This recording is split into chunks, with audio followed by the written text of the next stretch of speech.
Now कुछ important passes देख लेते हैं इंडिया के। सिक्किम के पास, एंड आई विल ट्राई कि मैं आपको कुछ हिंट के थ्रू उनको लर्न करा सकूं। सिक्किम के याद रखेंगे हम कि सिक्किम की जेल में नाथुला, ओके, जो नाथूराम गोडसे, तो हम ऐसे याद करेंगे कि उनको कहाँ पे रखा गया, सिक्किम की जेल में।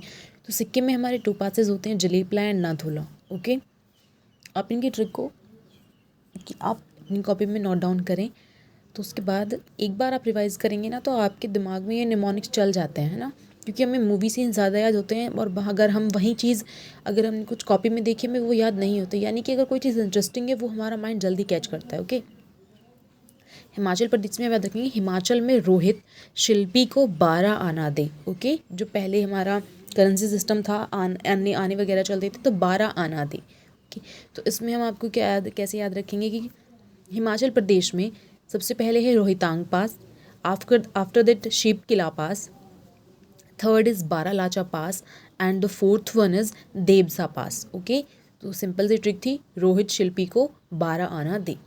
ये हमारे कहाँ के, हिमाचल प्रदेश के। नाउ जो आपके थर्ड रहेंगे, that are for Uttarakhand. Okay, Uttarakhand के अब हम कैसे याद करेंगे। उत्तराखंड के आपके याद करने के लिए सिंपल सी ट्रिक है कि नीति उत्तर दे, किसी नीति से कह रहे हैं, नीति उत्तर दे और ले मन मांगी मुराद। ओके, नीति उत्तर दे और ले मन मांगी मुराद। इसके क्या है, सबसे पहले आएगा नीति पास, आफ्टर दैट उत्तर से हम याद रखेंगे कि उत्तराखंड के लिए है, और दे और ट्रिक में कुछ मेंशन नहीं करते। आफ्टर दैट हमारा ले का आएगा लिपू लेक, आफ्टर दैट मन मांगी का मन का आएगा आपका माना पास, नाउ द मांगी का आएगा आपका मांगेशा पास। ओके, मंगसा पास या मंगसा पास, और जो आपका मुराद का था उससे आएगा मुलिंगला पास। ओके, तो पासेस आपके पहाड़ों से बीच में जाने के रास्ते बनाए जाते हैं, उनको पासेस कहते हैं। उनको ही आप ला के नाम से लिखा आएगा, नीतीला, है ना, 12, अगर तो आपको इनके जब ला वर्ड आए तो इसका मतलब भी पासेस होता है। आफ्टर दैट हमने अभी सिक्किम कर लिया, हिमाचल प्रदेश हो गया, एंड आपका अभी हमने क्या, उत्तराखंड हो गया। अब हमारा आ गया जम्मू एंड कश्मीर। जम्मू एंड कश्मीर के इतने ज़्यादा कुछ पासेस, मतलब वहाँ पर ज़्यादा पासेस हैं, बट वहाँ पर फेमस पासेस हैं, तो उनको आप ऐसे याद, Minto pass, okay, Changla pass, Pensila pass, after that Fotula pass. Okay, now the most important Pir Panjal pass. Pir Panjal ranges भी हैं, तो आप याद रखेंगे पीर पंजाल रेंजेस हमारे जम्मू कश्मीर के इलाके में है, तो पास भी वहीं पे होगा। And the next is Khardungla pass. अब हमारा क्वेश्चन क्या था, हम उस पर मूव ऑन करते हैं। क्वेश्चन में हमें पासेस के बारे में हमें हिंट दिया गया था कि ये पासेस जा रहे हैं हमारे, है ना। क्वेश्चन है, D had recently visited Khardungla pass. अब खारदुंगला पास हमने कहाँ देखा, हिमाचल प्रदेश में देखा, वो तो था हमारा हिमाचल प्रदेश का क्या था, रोहित शिल्पी को 12 आना दे, उसमें तो नहीं था। ओके, ना उत्तराखंड में, सिक्किम में तो जलेपला वाला था, तो लद्दाख पास बचता है हमारा, जिसमें हमारा खरदुंगला पास आता है। ओके, लद्दाख आपका जम्मू कश्मीर नीचे हो गया, लद्दाख आपका सबसे अपर पार्ट में हो गया, और यहाँ पे आपका हो गया खारदुंगला पास। तो आपको पासेस वगैरह तो इम्पोर्टेंट हैं ज्योग्राफी में लर्न करने के लिए। नाउ ये आपका इंडियन टाइम जोन के ऊपर क्वेश्चन दिया गया है। सबसे पहले देखते हैं क्वेश्चन क्या है कि time, there is only one standard time for the whole country. तो इंडिया का स्टैंडर्ड टाइम क्या है, 82.5 डिग्री ईस्ट, और ये कहाँ से पास होती है, इंडिया की मिर्ज़ापुर जो विलेज है वहाँ से पास हो रही है हमारी टाइम लाइन। ओके, और क्या है इसका, 82.5 डिग्री ईस्ट। आपको इनका ये भी याद रखना है कि ईस्ट है या नॉर्थ है। पेपर ऑब्वियस सी बात है आपको कंफ्यूज करने के लिए बनाया जाता है, तो उसमें ईस्ट वगैरह आपको या ईस्ट की जगह नॉर्थ दे देंगे, है ना, कि नॉर्थ ईस्ट ही हमारे ऊपर वाले में, तो कन्फ्यूज़न ये हो जाएगा कि ईस्ट का था या नॉर्थ का था, बट ईस्ट में जा रहा है मिर्ज़ापुर विलेज से। सेकेंड दिया है कि आपका अंडमान एंड निकोबार में डिफरेंट टाइम जोन होगा, नो, सब पूरे इंडिया में एक ही टाइम जोन अप्लाई होता है। उसके बाद इन्होंने दिया है कि इंडिया का स्टैंडर्ड टाइम जो है वो 5.5 आवर्स पीछे है जीएमटी से, बिहाइंड जीएमटी है, बट नहीं, ये प्लस आपने लिखा देखा होगा, +5 आपका, फिर रेशियो साइन 30। ओके, इसका मतलब ये आगे है। अगर ग्रीनविच वहाँ पर अगर आपका जो भी टाइम होगा उससे 5.5 घंटे आगे इंडिया में टाइम होता है ना। तो आपको ये क्लियरली याद रखना है कि हमारा आगे होता है, ये पीछे होता है। ओके, तो जो ये प्राइम मेरिडियन लाइन है हमारी जी ग्रीनविच वाली, वो 8+1 हमारे कॉन्टिनेंट्स हैं, तो उससे पास होके जाती है। जो हमारे इंपॉर्टेंट जो वाटर बॉडीज़ हैं उनसे, किसमें, अटलांटिक हो गया, आर्कटिक हो गया, आपका नीदरलैंड सीज़ हो गए आपके। ओके, और आपका एक होता है मेडिटेरियन सी, उससे भी पास होती है। तो मेनली आपको याद रखना है Atlantic sea, Arctic sea and Mediterranean sea. Okay, Atlantic का आपका 2023 के एफकेट में क्वेश्चन भी था कि आपका टाइम मेरिडियन किससे पास होती है। तो आपका इसमें कौन सा राइट है सबसे तो ये सबसे हमारा जो फर्स्ट वाला ऑप्शन है हमारा वही राइट है इसमें, है ना, क्योंकि हमारा थर्ड जो ऑप्शन है उसमें तो ये +5:30 होता है, यानी कि 5.5 घंटे आगे होता है, बिहाइंड नहीं होता। तो सबसे फर्स्ट जो था हमारा कि there is only 1 standard time, यानी कि option 1 is correct. Okay, now इसमें लिखा है which state receives rainfall from both the Arabian sea branch and the bay of Bengal monsoon, यानी कि ऐसा कौन सा स्टेट है इन चारों स्टेट्स में से जो दोनों आपके मानसून से आपका रिसीव कर सकता है रेनफॉल। तो आपका अरेबियन सी किस साइड में पड़ता है, इधर के नीचे की साइड में, वेस्टर्न कोस्ट और ईस्टर्न कोस्ट में, है ना। ईस्टर्न कोस्ट आपका बे ऑफ बंगाल हो जाएगा, वेस्टर्न कोस्ट आपका अरेबियन सी साइड वाला हो जाएगा। तो सबसे पहले आपका नीचे पड़ता है जो पड़ता है केरला, तो केरला आपका अरेबियन सी की साइड पड़ा, तो अरेबियन सी से तो सिर्फ वो अरेबियन सी से ही ले पाएगा, बे ऑफ बंगाल की वहाँ पे नहीं आएगी, बे ऑफ बंगाल की हवाएं ऊपर को चलती हैं, है ना। के बाद आपका महाराष्ट्र हुआ, केरला से ऊपर आपका महाराष्ट्र हो गया, तो महाराष्ट्र में भी आपकी अरेबियन सी वाली आएंगी, बे ऑफ बंगाल की ऊपर से ही निकल जाएंगी, यानी कि वो ईस्टर्न और नॉर्दर्न वाले पार्ट में जाती हैं, सदर्न पार्ट में नहीं आती हैं बे ऑफ बंगाल की हवाएं। तमिलनाडु आपका सबसे नीचे होता है, तो आपका सबसे ऊपर के उस पर कौन सा बचा, पंजाब बचा, क्योंकि मेघालय सिर्फ आपका बिल्कुल ईस्ट में है, वहाँ पर आपकी सिर्फ बे ऑफ बंगाल की आ सकती है, वहाँ अरेबियन सी की नहीं पहुँच पाएंगी। तो एक सेंट्रल लोकेशन इन चारों स्टेट में से सिर्फ पंजाब की थी। Okay, now the question is inversion of temperature. ये आपका टॉपिक मे बी CAPF में भी एंड CDS दोनों में आया था। इन्वर्जन ऑफ टेम्परेचर क्या होता है, इन्वर्ज टेम्परेचर आपका नॉर्मली कैसे होता है कि जैसे जैसे आप हाइट बढ़ाते हैं, है ना, जैसे जैसे आप हाइट बढ़ा रहे हैं तो आपका टेम्परेचर घट जाता है, ठीक है। नहीं, आपकी हाइट बढ़ी यानी कि आप ऊपर ऊपर जा रहे हैं एल्टीट्यूड्स पे और आपका टेम्परेचर डिक्रीज़ होता जाता है। ये आपने देखा है जब आप हिली एरियाज़ पे पहुंच जाते हैं कि जम्मू कश्मीर एंड लद्दाख, वहाँ टेम्परेचर डिक्रीज़ होता है। बट जब इसका रिवर्स केस होने लगे, यानी कि आप तो हाइट भी बढ़ाएं और आपका टेम्परेचर भी बढ़े, इस केस को हम कहते हैं इन्वर्जन ऑफ टेम्परेचर। ओके, इसके लिए कुछ आइडियल कंडीशंस होती हैं हमारी। ओके, तो कंडीशंस हमारी क्या क्या होंगी, तो इतना तो हमने क्लियर हो गया कि जब आपका किसी सर्टेन हाइट पे जाके आपका टेम्परेचर डिक्रीज़ होना था, बट वो क्या स्टार्ट हो गया, वो इंक्रीज़ होना स्टार्ट हो गया। इसी वाले फिनोमेना को हम जानते हैं टेम्परेचर ऑफ इन्वर्जन के नाम से। ओके, कि इन्वर्जन हो रहा है। इसके लिए सबसे ज़्यादा इंपॉर्टेंट कंडीशन होती है आपकी लॉन्ग विंटर नाइट्स होनी चाहिए विद क्लियर स्काई। ओके, और आपकी जो एयर्स होनी चाहिए वो हिल एयर्स होनी चाहिए, और आपका यानी कि इसकी कंडीशंस, कुछ आपकी कंडीशंस होंगी ना, स्टिल एयर यानी कि हवा ब्रीज होनी चाहिए, एकदम शांत हवा होनी चाहिए। ये इसके लिए कुछ आइडियल कंडीशंस होती हैं हमारे, किसके लिए, इन्वर्जन ऑफ टेम्परेचर के लिए। अब इसमें दिया है आपका थर्ड वाला कि ये शॉर्ट ऑफ फिनोमेना है and is common all over the globe except at the poles. Yes, ये बात हमारी कैसे सही हो गया, जो आपके पोलर रीजन होते हैं ना वहाँ पे पूरे साल रहता है, बट अगर पूरे ग्लोब पे ये आपका बहुत शॉर्ट ऑफ फिनोमेना होता है, ग्लोब में आपका पूरे साल नहीं रहता। Now the lake Tsomgo is located at which place, यानी कि या तो किसी स्टेट या किस यूटी में। एक आप इससे कंफ्यूज हुए होंगे सांगपो रिवर से। ओके, तो सांगपो रिवर से आपको कंफ्यूज नहीं होना है। आपके इसमें आप हिमाचल और उत्तराखंड को तो इजीली एलिमिनेट कर सकते हैं। Now the question is Ladakh और सिक्किम। तो जो आपकी सांगपो रिवर है, आप ऑब्वियस सी बात है कि नाम सेम है, तो पहले आप एक तो क्वेश्चन ध्यान से पढ़े, है ना, कि सोंगमो दिया है कि सांगपो दिया है रिवर का नाम। अब आप बताइए कि लद्दाख से सांगपो रिवर निकलती है, वो भी हमारी नहीं है लद्दाख में सांगपो रिवर। आपके जब आपको वो आपके ये ब्रह्मपुत्रा रिवर के जो पढ़ते हैं रिवर सिस्टम, उसमें पढ़ा होगा आपने, राइट, सांगपो रिवर्स वगैरह इन सब के नाम।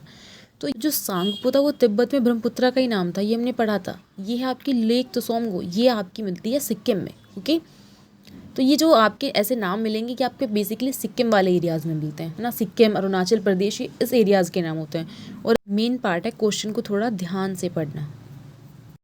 Now the question is largest area या which state UT has the largest area under coral reefs. Question में कन्फ्यूज़न आपका अगेन पढ़ने में यही कि हमने पढ़ा होगा कि कोरल रीफ्स किस एरिया में मिलती हैं। कोरल रीफ दो में मिलती हैं, अंडमान निकोबार एंड लक्षद्वीप। गुजरात और तमिलनाडु में आपकी अब एक तरीके से डिमिनिश्ड हो चुके हैं, यानी कि इतनी ज़्यादा नहीं है, ठीक है। तो अब इन्होंने पूछा है बट आपको एरिया बताना है। तो ये ना बेसिकली आपका एक ट्रॉपिकल एरिया होता है। ट्रॉपिकल एरिया यानी कि बहुत ज़्यादा पानी से घिरा हुआ एरिया, चारों तरफ पानी होता है और बीच में आपका एक सर्कल या फिर एक ओवल शेप में आपका एक आइलैंड टाइप बन जाता है, जिसको आप कोरल रीफ कह देते हैं। ओके, तो ये मेनली आपके ज़्यादातर मिलती हैं आपकी अंडमान निकोबार एंड लक्षद्वीप आइलैंड पे। ओके, तो आपके ये आइलैंड्स कैसे होते हैं, जो चारों तरफ से पानी से घिरे रहें, जो आपके ट्रॉपिकल रेन फॉरेस्ट होते हैं वो क्या होते हैं, जिस जहाँ पर आप जो बहुत घने हो, बहुत सघन हो, है ना। तो आपका सिमिलर यहाँ भी था। तो इंडिया में आपके जो चारों ये दे रखे हैं लोगों ने, ये आपके कोस्टल वाले एरियाज़ हैं, और जो अंडमान निकोबार एंड लक्षद्वीप हैं ये आपके टोटल आपके एक अरेबियन सी में मिलेगा, एक आपका बे ऑफ बंगाल में मिलेगा, यानी कि वाटर बॉडीज़ हैं चारों तरफ से पानी से घिरे हुए। तो बेसिक सी बात है, सबसे ज़्यादा तो COD पे हमें ध्यान देना है। COD में से कौन सा होगा, तो अंडमान और निकोबार और लक्षद्वीप आप एक अपने पेपर से पहले ज़रूर पढ़ के जाएं, इनकी पीक्स वगैरह क्या होती हैं इंपॉर्टेंट है ना, इनसे भी क्वेश्चन आया हुआ है। तो सबसे नंबर पे आपके 1021 आइलैंड्स होते हैं, ये आपके अंडमान एंड निकोबार में। सबसे ज़्यादा जो आपके कोरल रीफ एरियाज़ हैं वो अंडमान में है, आफ्टर दैट लक्षद्वीप में है, उसके बाद आपके गुजरात वाले कोस्ट पे मिलते हैं, और देन तमिलनाडु पे। गुजरात और तमिलनाडु में अब इतने नहीं बचे हैं क्योंकि ये आपके डिमिनिश हो चुके हैं। नाउ इजी क्वेश्चन की प्लेनेट वीनस जो है वो आपका थिक एंड येलोइश क्लाउड्स से बना हुआ है। ये आपका कौन सा आपके किस उससे बनता है कि यहाँ पे थिक और येलोइश क्लाउड्स हैं, वो किसके हैं, क्लोरीन के हैं, नाइट्रिक एसिड के हैं, ब्रोमीन के हैं। तो ये आपके होते हैं सल्फ्यूरिक एसिड के क्लाउड्स। इसी वजह से ये बहुत हॉट प्लेनेट होता है, इसका जो टेम्परेचर होता है वो बहुत हाई होता है। ओके, तो अब आपके सोलर सिस्टम में 8+1 होते हैं, 1 सन होता है आपका, 8 आपके प्लेनेट्स होते हैं। इनमें आपको याद करने के लिए आप कैसे याद रख सकते हैं कि माई, या आप पहले तो देखिए कि प्लेट्स के नाम भी आते हैं कि आपकी एक एस्ट्रॉइड बेल्ट होती है, मार्स और जुपिटर के बीच में एक एस्ट्रॉइड बेल्ट होती है। उस बेल्ट से एस्ट्रॉइड्स आपके ना छोटे छोटे जो आपके साज वगैरह का वो होता है, तो एस्ट्रॉइड से पहले यानी कि इस एस्ट्रॉइड बेल्ट से पहले वाले प्लैनेट्स को आप कहते हैं terrestrial planets. Okay, these are known as terrestrial planets. ये आपके सन के सबसे ज़्यादा पास होते हैं, इन प्लैनेट्स का नाम है आपका टेरेस्ट्रियल प्लैनेट्स। जो आपके एस्ट्रॉइड बेल्ट से पीछे होते हैं उनको आप कहते हैं जोवियन प्लैनेट्स। ओके, तो ये आपका क्वेश्चन इजी है, बट अगेन आपका ये PYQ है कि एस्ट्रॉइड बेल्ट से पहले या फिर सन के पहले वाले कौन होते हैं, तो उनको कहते हैं हम टेरेस्ट्रियल प्लैनेट्स, और after these belt these are known as Jovian planets. अब आप इसको याद कैसे रखेंगे, सन से ये आपका ऑर्डर में, यानी कि सन के सबसे पास कौन और सन के सबसे दूर कौन। तो अब इसको याद रख सकते हैं कि माई वेरी एफिशिएंट मदर, इनके सबके आगे के आपको वर्ड्स लेने हैं। My very efficient mother just served us nut. Okay, my efficient efficient mother just served us nut, यानी कि मर्क्यूरी, आपका वेनस, अर्थ, मार्स, आप इनके सबके स्टार्टिंग के नाम ले लेके आपका पूरी की पूरी प्लैनेट्स का लिस्ट बन जाएगी। ओके, नाउ अब अगर हम इनको अलग अलग नाम से एक बार लिख के देख लेते हैं। माई का हमने M लिया, M से क्या बना आपका, M से आपका बनता है मर्क्यूरी, ये भी आपका एक हॉट प्लेनेट होता है। ओके, मर्क्यूरी आपका हॉट प्लेनेट की लिस्ट में आता है, ये सन की सबसे पास है, ये फर्स्ट नंबर पे आया आपका मर्क्यूरी। आपसे कभी कभी ऑर्डर में लगवा लेता है या डायरेक्टली क्वेश्चन आपको पुटअप कर देगा कि बताइए आपका इसमें सबसे ज़्यादा नियरेस्ट कौन सा प्लेनेट मिलता है सन की। आफ्टर दैट क्या था, माई वेरी से आपका होगा वीनस, जो किसके क्लाउड से बना होता है, सल्फ्यूरिक एसिड के क्लाउड्स होते हैं, इसी वजह से इसका टेम्परेचर बहुत ज़्यादा हाई होता है। इसका हाई इस वजह से भी क्योंकि ये सन के सबसे ज़्यादा पास होते हैं। ओके, सन के सबसे ज़्यादा पास प्लैनेट्स हैं, तो इनका सन से बहुत ज़्यादा एनर्जी ले रहे होते हैं ये लोग, तो इनका टेम्परेचर इस वजह से भी आपका इंक्रीज़ कर जाता है। ओके, और ये आपका एक ब्राइटेस्ट प्लैनेट होता है, यानी कि बहुत चमकदार प्लैनेट होता है। एक क्वेश्चन है आपका कि आपको किस प्लैनेट को आप नेक्ड आई से देख सकते हैं, आप मुझे इसका आंसर कमेंट में बताना। After that earth, our planet, जिसको हम ब्लू प्लैनेट के नाम से भी जानते हैं क्योंकि यहाँ पर पानी की जो परसेंटेज है वो सबसे ज़्यादा मिलती है। माई वेरी एफिशिएंट, आफ्टर दैट क्या था, माई वेरी एफिशिएंट मदर से आप याद रखेंगे हमारा मर्क्यूरी हो चुका है फर्स्ट नंबर पे, then fourth number is Mars, क्योंकि मार्स के बाद आपकी आ जाती है वो जो आपकी एस्ट्रॉइड बेल्ट। इसके आपके दो आपके सैटेलाइट्स होते हैं या दो मून्स होते हैं जिनके नाम होते हैं फोबोस एंड डीमोस। ये आपसे पूछा जाता है, टाइटन सबसे ज़्यादा पूछा जाने वाला आपका अब तक का सैटेलाइट है कि टाइटन किसका सैटेलाइट है या टाइटन किसका मून है। ओके, तो इनको आप थोड़ा याद रखेंगे। आफ्टर दैट हमारा कौन सा बचा, माई वेरी एफिशिएंट मदर, डन, हमने कर लिया। आफ्टर दैट हमारे बेल्ट के बाद वाले यानी कि जोवियन प्लैनेट्स के बारे में बात करते हैं। ये स्टार्ट होते हैं आपके जुपिटर से। ओके, जुपिटर आपका एस्ट्रॉइड बेल्ट के जस्ट साइड में यानी कि जस्ट राइट साइड में मिलने वाला फर्स्ट प्लैनेट है, इसका नाम है जुपिटर। ये आपका लार्जेस्ट प्लेनेट है और इसकी रोटेशन जो है वो सबसे कम होती है। इसका जो एनवायरनमेंट है आपका हीलियम और नियॉन से बना होता है, okay, filled with helium neon gases. इसमें आपको रेड स्पॉट्स मिलेंगे। इस प्लेनेट के ऊपर आपको रेड कलर के स्पॉट्स मिलते हैं। नाउ सर्व्ड से हमारा आता है सेचुरन। तो इससे आपका ये जो है आपका इसका जुपिटर के जस्ट बाद वाला है, यानी कि आपका जुपिटर फर्स्ट लार्जेस्ट प्लेनेट है एंड द सेचुरन आपका सेकेंड लार्जेस्ट प्लेनेट है। और ये गैस गेंड प्लेनेट है, यानी कि इस पर गैसेस की इनमें जो क्वांटिटी है वो बहुत ज़्यादा मिलती है। सेचुरन को ये कहा जाता है कि फ्लोट कर सकता है, यानी कि वाटर पे फ्लोट कर सकता है। और जो उसके साइड की रिंग्स होती हैं वो बहुत ब्राइट होती हैं और वो बनी होती हैं आपकी टिनी रॉक्स प्लस आइस से, ओके। तो आपका इसी का प्लेनेट आपका सैटेलाइट होता है आपका टाइटन। और ये मोस्ट आस्क्ड क्वेश्चन रहा है आपका SSC CDSF के सब में। तो टाइटन किसका आपका सैटेलाइट होता है? ये होता है आपका सेचुरन का, ओके। और फोबोस और मियोस आपने किसके पढ़े थे? Just recall.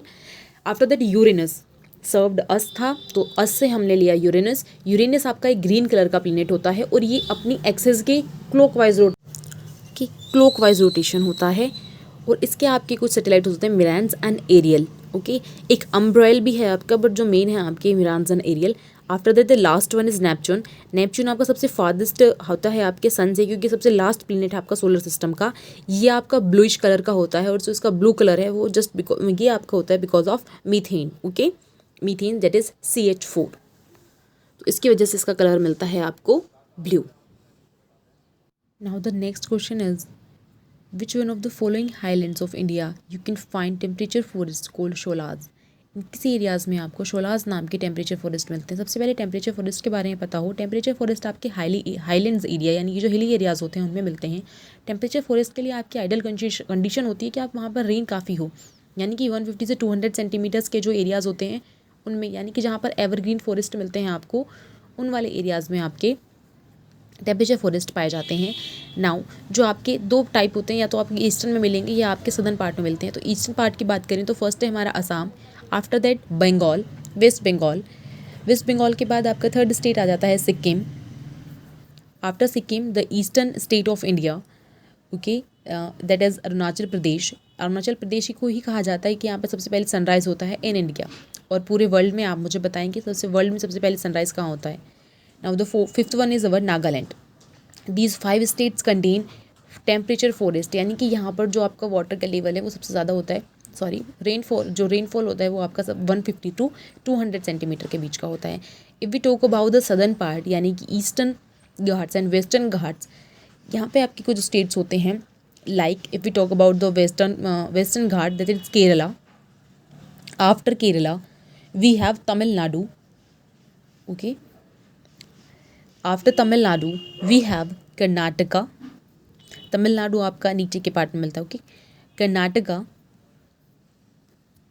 These are specifically which contain आपका टेम्परेचर फॉरेस्ट। अब आपका हिमालय, शोलाज से ही आपको समझ में कि आपके टेम्परेचर हाई है, ओके, वो हॉट एरियाज है। तो हिमालयाज़ तो आपका ईस्टर्न पार्ट होता है, तो हिमालयाज़ नहीं हो गया। विंध्य और सतपुड़ा तो आपके जो टेम्परेचर फॉरेस्ट हैं उनमें आता ही नहीं, क्योंकि यहाँ पे इतना ज़्यादा वाटर लेवल नहीं होता है। तो नीलगिरी की पहाड़ियाँ जो सबसे बीच में होती हैं आपकी, है ना, जहाँ वेस्टर्न और ईस्टर्न घाट आपके मिलते हैं, वहाँ पर नीलगिरी की पहाड़ियाँ होती हैं। और नीलगिरी की सबसे ऊँची चोटी का नाम है आपका डोरा बेटा, ओके। जहाँ वेस्टर्न और ईस्टर्न घाट मिलते हैं सबसे वहाँ पर एक चोटी बनती है जिसका नाम होता है आपका डोरा बेटा। तो नीलगिरी की पहाड़ियों को आप कहते हैं टेम्परेचर फॉरेस्ट।